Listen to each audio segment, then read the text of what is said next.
May 1. ഇനി ഒരു 10 ദിവസം കൂടിയുള്ള എൻ്റെ വാവച്ചിൻ്റെ ബർത്ത്ഡേ. എൻ്റെ വാവച്ചി എന്ന് പറയുമ്പോൾ ഞാൻ എൻ്റെ ഫാമിലി ട്രീ ആദ്യം പരിചയപ്പെടുത്താം. Mister Anil K and Mrs പ്രവാജേസ് are my parents. They have 2 daughters, ആര്യപ്പി, ആരതിയപ്പി. ഈ ആര്യപ്പി 2021 കല്യാണം കഴിച്ചു. അങ്ങനെ 2023 ആര്യപ്പിക്ക് ഒരു വാവ വന്നു. അതാണ് എൻ്റെ നാട്. അപ്പൊ ഗൈസ്, ഞാൻ പറഞ്ഞു വന്നത് ഈ മെയ് 11 എൻ്റെ വാവച്ചിൻ്റെ ബർത്ത്ഡേ ആണ്. അതിൻ്റെ ഇവന്റ് ഒക്കെ മാനേജ് ചെയ്യുന്നത് ഞാനാണ്. അതിനു വേണ്ടി കുറച്ച് പ്രിപ്പറേഷൻസ് ഉണ്ട്. ആ പ്രിപ്പറേഷനാണ് ഞാൻ ഈ സംഭവം ഉണ്ടാക്കാൻ ആ പ്ലാൻസ്. അതിനു വേണ്ടി ഞാൻ യൂസ് ചെയ്യുന്നത് വൈറ്റ് സിമെന്റ് ആണ്. ഈ വൈറ്റ് സിമെന്റ് വെച്ച് എങ്ങനെ ഉണ്ടാക്കുന്ന കാണണ്ടേ? അപ്പൊ കമോൺ ഗൈസ്, നമുക്ക് ഉണ്ടാക്കാം.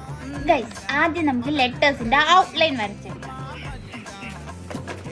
ഇനി അത് നമുക്ക് കട്ട് ചെയ്തെടുക്കാം. TWO2. ബാക്കി നമുക്ക് നെക്സ്റ്റ് വീഡിയോയിൽ കാണാം. Bye bye.